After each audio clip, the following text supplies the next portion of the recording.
guys, nandito ako ngayon sa Chengdu. Sobrang lamig ngayon dito.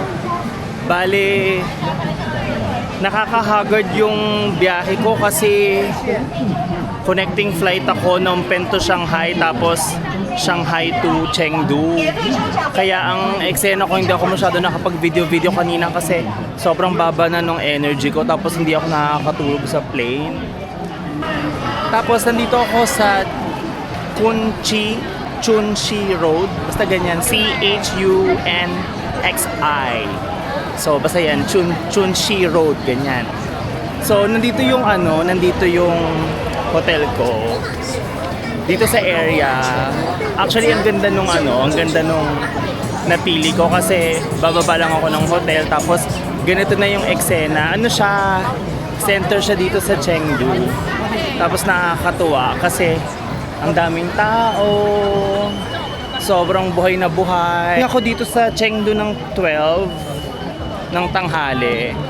So hinihintay ko lang ma-ready yung kwarto ko. Tapos mag-check-in ako. Diyan yung kwarto ko, diyan sa taas niyan. Diyan. Sa taas niyan. Merong elevator sa gilid. So, ganun yung eksena. Ang daming nanonood dito sa parang show.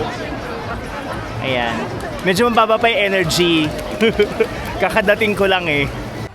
So, pagdating ko, hindi pa ready yung kwarto. Kaya, iniwan ko muna yung mga bagahe ko, tapos lumabas muna ako habang nag-iintay. So, pabalik na ako ngayon. Sana ready na yung kwarto para makapag-charge muna ako ng phone. Tapos, magpapahinga. Lalabas na lang ulit ako mamayang gabi. Susubukan kong matulog at kailangan kong matulog kasi hindi pa ako natutulog. Yung flight ko nag-start ng 12 midnight, dumating ako ng Shanghai ng 5 AM, tapos nag-next flight ulit ako ng 9 o'clock to 12 ulit. So 12 hours na akong walang pahinga. Ewan ko, hindi ako nakakatulog sa plane. Hindi ako nakatulog, pero mga dati naman nakakatulog na ako. So ayun, sobrang baba ng energy. So, ipapasyal ko kayo mamaya, pero tutulog muna ako. So guys, nandito na ako sa kwarto ko. At papakita ko sa inyo. As in, nandito lang siya sa baba. Yung nilalakaran ko kanina. Wait, i-room tour ko kayo, syempre. So guys, pagpasok nyo, nandito agad yung vanity kineso, tapos toilet. Yan, nabababa naman yan, may controls yan. Okay naman yung toilet.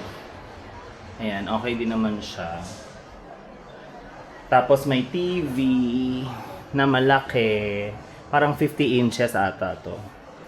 Tapos may paupuan. Ayan, okay naman. Okay siya para sa akin lang. Pang solo. Pang couple. Ayan, okay naman. May construction nga lang. Pero masaya dyan mamayang gabi. Dyan ako mag-iikot-ikot mamayang gabi. Tsaka, yung sikat na Dicos, parang KFC, kakain ako dyan later.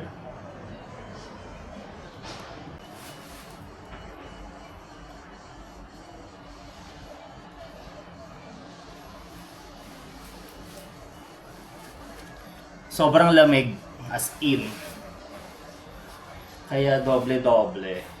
Papahinga muna ako guys, see you later. O diba, sabi ko sa inyo nasasara siya.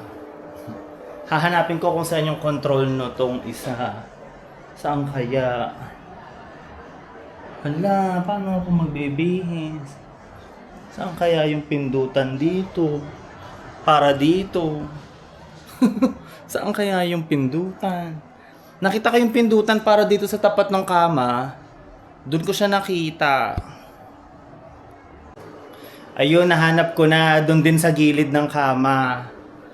Yan, nagko-close na siya guys. Guys, nandito na ako ngayon sa IFS. Tapos nakakatuwa kasi merong mga nagpipicture sa'yo gamit nila mga professional camera. So, hindi na ako nagtayo ng tripod ko. Tapos si kuya yung nagpicture sa akin. What's your name? Cao. Tao? Cao. Oh, ang hirap pa na. So ayun, siya yung magpa-process ng pictures ko. Ang ganda ng mga picture at ang ganda ng camera. Gusto kong tanongin ano ba yung mga pang-edit nila.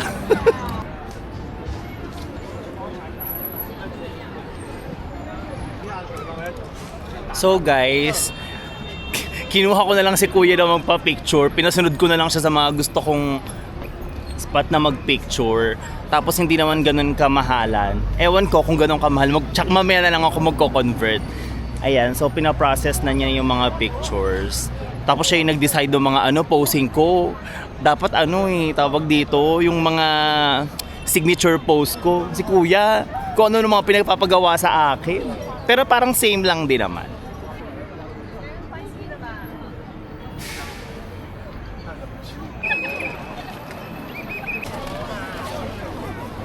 So guys, hinintay ko yung panda dito, yung sikat na panda dyan na lumalabas. Yung parang gaya nung sa Shinjuku, ganyan. Lumalabas dyan yung panda. Sobrang bilis. As in, sobrang bilis. Ang tagal-tagal mo siyang hihintayin. Ang daming commercial. As in, ang dami, ang tagal. Siguro parang mga 20 minutes to 30 minutes ako nakatayo. Kasi sabi nung photographer, hintayin ko daw 5 minutes na lang. Yung 5 minutes naging 30 minutes. Tapos ang nakakaloka, nakaabang ako. Tapos nung lumabas na siya, nagsa-cellphone ako. Tapos nung ino-on ko na tong camera, hindi ko ma-on kasi sobrang tigas na nung kamay ko. Tapos akala ko na record ko na siya, hindi pala. So ngayon sabi ko, sige sa phone na nga lang. Tapos wala na, tapos na. Ganun na siya kabilis. So anyway, napakaganda dito sa Chengdu, as in, sobrang ganda dito. Para akong nasa Japan din. Sobrang ganda. Alam mo, never ako na-disappoint sa China nung nagpunta kami ng Beijing, punta kami ng Shanghai. Tapos ang ganda rito sa Chengdu. Sana next time ulit sa iba naman, or maganda rin na mapuntahan ni Dara to. Siyempre, lagi ko naman iniisip si Dara na sana makapag-travel din siya, nakasama ako. Kaso sobrang laging priority kasi nun work.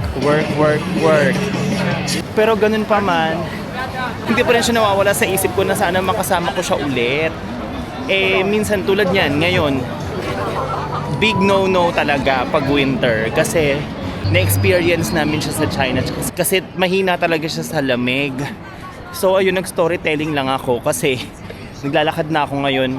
Mag-iikot-ikot lang ako, ganyan, walking. Tapos maghahanap ako ng lugar kung saan ako kakain.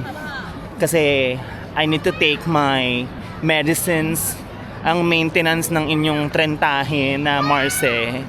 So, ayan.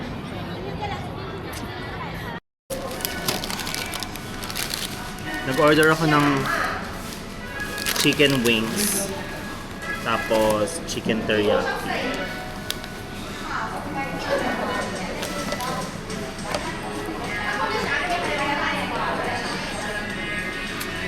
Kain. Let's eat now.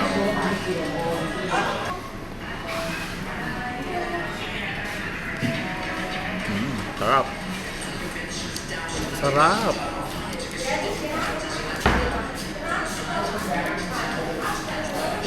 Napanood ko to sa mga vlog, tapos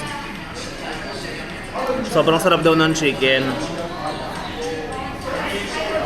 Ang sarap nga. Itong chicken teriyaki, tatry ko tong itong chicken wings.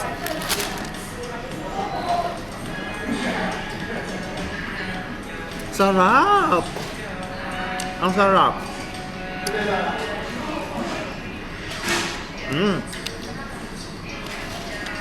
Sarap!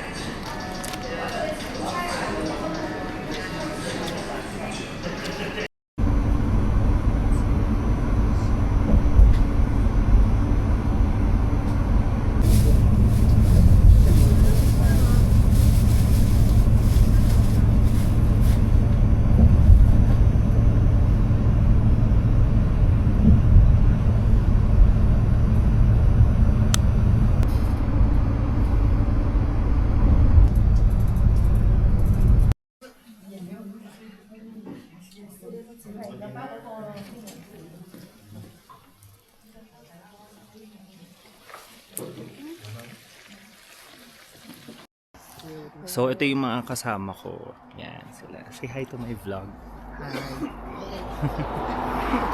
这个是什么？这个是 Hi, new 酱 friends. 香鸡，是的。 Hi. So guys, ngayon lang ako makakapag-spill. Ngayon lang ako makaka-chika-chika kasi ngayon lang ako nagka-energy kasi sobrang lamig. Tapos kumain kami dito dyan. So on the way pa din kami. Hindi ko alam kung ilang oras pa. Pero usot check muna tayo. Kita ba? So ayun. Nandito na kami sa parang ang nakikita ko nakalagay Tibetan Village. Parang ganun. So, ayun. Ito yung mga kasama ko. Nasa gitna kami ng mga bundok, tapos dumaan kami sa mga tunnel, ganyan. Tapos bawat tunnel, ang ganda ng mga view, as in, grabe. As in, sobrang ganda ng view. Tapos, habang nasa biyahe kami, dasal ako ng dasal na Lord, pagandahin niyo po,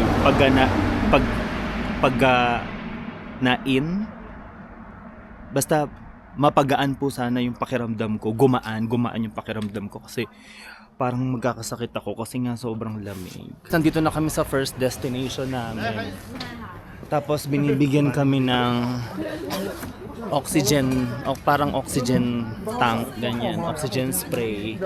Kailangan siya kasi sobrang taas nung pupuntahan namin, manipis daw yung oxygen doon. Tapos naka-gloves na rin ako, hindi ko na kayang hawakan yung phone ko, hindi ko na rin kayang tanggalin yung gloves ko sa sobrang lamig. Iba yung lamig, para ka talagang nasa loob ng freezer, as in, hindi, ewan ko, basta iba siya. Iba talaga yung lamig niya, tapos parang aakyat siya sa ulo mo, ganyan.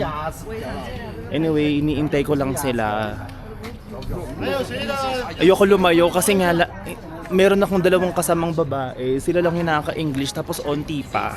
Kaya hindi ako pwedeng lumayo, hindi ako masyado makapag-picture, makapag-video kasi natatakot ako baka mamaya maiwan ako nitong mga to eh. So, ayun.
Guys, dito na nagtatapos yung trip na to.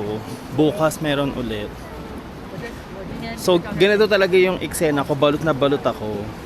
Tapos pag nagpipicture ako, tatanggalin ko lang to, papalitan ko. Kasi para akong mukha akong mukha akong engot eh. Pag ito yung picture sa picture. Mukha ko ba akong eng? So ayun. Tapos tsaka lang ako ng sosombrero. Tapos ngayon sobrang sakit ng ulo ko. As in sobrang sakit ng ulo ko. Tapos parang nagpapalpitate ako. Ay nako. Gala pa more.